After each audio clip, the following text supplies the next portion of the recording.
যদি গর্ভবতী গেলে সুসাইড অ্যাটেন্ড করি তো তার জন্য পুরোটাই দায়ী হবে রুবেল। বলতে গেলে আমরা গার্লফ্রেন্ড বয়ফ্রেন্ড আমি রিলেশনশিপে আছি। অসুবিধা সত্যি অসুবিধা প্রচুর হচ্ছে এবং আমি সোশ্যাল মিডিয়াতে ভিডিও করতে পারছি না এবং আমি যে ফানি ভিডিও করি সেটা করতে পারছি না। কোন জায়গায় ভিডিও করবো বুঝতে পারছি না। আমি যদি অন্য জায়গায় একটা জায়গায় ভিডিও করতে চাই সেখানে অনেক লোক আসে দেখে, তার মধ্যে যখন এসব কথা বলবে তখন নিজেরই খারাপ লাগবে যে ছেলেটা এমন ওই ছেলেটা এমন। আর যেহেতু বলবে কারণ ভিডিওটা যেহেতু আমি করেছি এবং পোস্ট হয়েছে সেই জন্য মানুষ তো বলবে, এটা স্বাভাবিক ব্যাপার।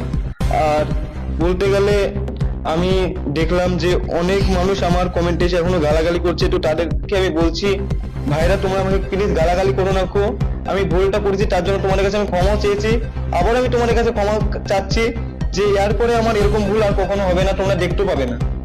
আপনাদেরকে আবার অনুরোধ করছি যে ভিডিওটা আপনারা আর কেউ পোস্ট করেন না, আর আপনাদের ফোনে থাকলে ভিডিওটা ডিলিট করে দেন। আর আমাকে কেউ ইনস্টাতে এবং ফেসবুকে বাজে বাজে কমেন্ট করবেন না, আর কোলাবোরেশন তো করবেনই না। আমার নিজেরই খারাপ লাগছে ভিডিওটা, কারণ আমি তো ভুল করেছি আর আপনারাও আমার এই ভিডিওটা বেশি বেশি করে শেয়ার করে ভুল করছেন। হয়তো আবার আপনারা এই ভিডিওটা নিয়ে রোজ করবে তো বলে তুই ভিডিও পোস্ট করেছি তোমরা তো বলবোই, আমরা তো ভিডিও পোস্ট করবে, আপনারা অনেকেই বলছেন। তো সত্যি বলতে গেলে আমি আগে থেকেই ভাইরাল ছিলাম, আর সত্যি বলতে আমার মান সম্মান নষ্ট হয়ে আমি কখনো চাইবো না যে আরো ভাইরাল হতে।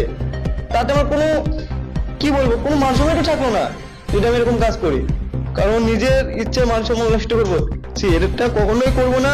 যেহেতু ভিডিওটা করেছি আমি ভুল করেছি, আমার লাইফে যদি বড় ভুল হয়ে থাকে সব থেকে, তাহলে এটা আমার লাইফে সব থেকে বড় ভুল। আর আপনারা এরকম ভুল আমার কখনো দেখতে পাবেন না, তাই আপনাদেরকে অনুরোধ করছি আপনারা বাজে কমেন্ট কেউ করবেন না। আমি বলতে গেলে সত্যি বলতে গেলে আমি এই ভিডিওটা বলতে গেলে সত্যি আমার উচিত হয়নি ভিডিও করে, মানে কিছু বলার নেই আমার ভিডিওটা নিয়ে যে আমি এত খারাপ কাজ করেছি। এখন বুঝতে পারছি যে এইসব কি বলবো, কিছু বলার নেই খুব। আর তোমাদের মধ্যে সম্পর্কটা বলতে গেলে আমরা গার্লফ্রেন্ড বয়ফ্রেন্ড। বক্তব্য বলতে এই ভিডিওটা একান্ত আমার পার্সোনাল ভিডিও ছিল। আমার ফোন থেকে আমাদের খুব কাছেরই বন্ধু রুবেল নামে একটা ছেলে সেই ভিডিওটা চুরি করে নিয়েছে, নিয়ে দীর্ঘদিন আমাদের ব্ল্যাকমেল করেছে। ব্ল্যাকমেলের আমরা যখন শিকার হইনি, তো এখন আমরা দুজন অন্য জায়গায় কাজ করতে যখন চলে এসেছি তখন ওই ভিডিওটা পোস্ট করে দিয়েছে। তো আমরা ভাবতেও পারিনি ভিডিওটা সে পোস্ট করবে। আর পোস্ট করার কারণে আমার পাড়া বা আমার এলাকা, আমি যেখানে পড়াশোনা করি সে কোথাও আমি মুখ দেখাতে পারছি না। আমাদের পাড়া থেকে আমাকে বলেছে এই মেয়ে যেন ঘরে না ঢোকে। তো আমার মুখ দেখার মতো কোনো জায়গা নেই। আমি যদি গর্ভবতী গেলে সুসাইড অ্যাটেন্ড করি তো তার জন্য পুরোটাই দায়ী হবে রুবেল, কারণ আমার মান সম্মান বলতে কিছু নেই। আমি কাকে মুখ দেখাবো, আমার মুখ দেখানোর মতো কোনো জায়গা নেই, তো তার জন্য আমি সুসাইড অ্যাটেন্ড করতে পারি।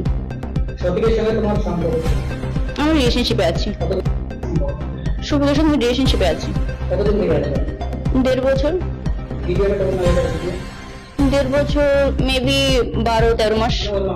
হ্যাঁ, ওর মধ্যেই। সোশ্যাল মিডিয়ায় তো এতটাই ভাইরাল হয়ে গেছে, এরপর স্টেপ কি দুটোই তো শুনলাম। তো আমি সাইবার ক্রাইমে গিয়েছি, মানে রুবেলের নামে মামলা করা আছে সাইবার ক্রাইমে। তো সাইবার ক্রাইম থেকে আমাকে জিডি নাম্বার দিয়েছে, আমি থানায় মানে গিয়েছি। এই ব্যাপারটা আমি থানার ব্যাপারটা একটু পরে রিভিল করবো, কারণ হচ্ছে আমি ফার্স্ট তাদের সাজা যাই, সাজার পর আমি জিনিসটা রিভিল করবো। এখন দর্শকদের কি বলবে? অনেকে তো ভিডিওটা দেখেছে। তো আমি এটাই বলবো যে তোমাদের কত ছোট বোন আছে, আজকে আমার পাড়ায় তো এরকম কত ভিডিও আছে। আজকে শফিক ভাইরাল জন্য আমার ভিডিওটা পোস্ট হয়েছে, তোমরা প্রচুর শেয়ার করছো। তো তোমাদের কোনো ছোট বোন থাকলে তোমরা কি এই জিনিসটা করতে পারতে? আমার ভুল হয়েছে, আমি ক্ষমা চেয়েছি। আর এটা আমাদের একান্তই পার্সোনাল ভিডিও ছিল, কেউ ভুল করে বলো সে ইচ্ছা করে প্ল্যান করে পোস্ট করে আমার মান সম্মান নিয়ে খেলা করেছে। তো তোমরা এই জিনিসটা শেয়ার করো না, কারণ আমার আর বেঁচে থাকার মতো কোনো রাস্তা থাকছে না।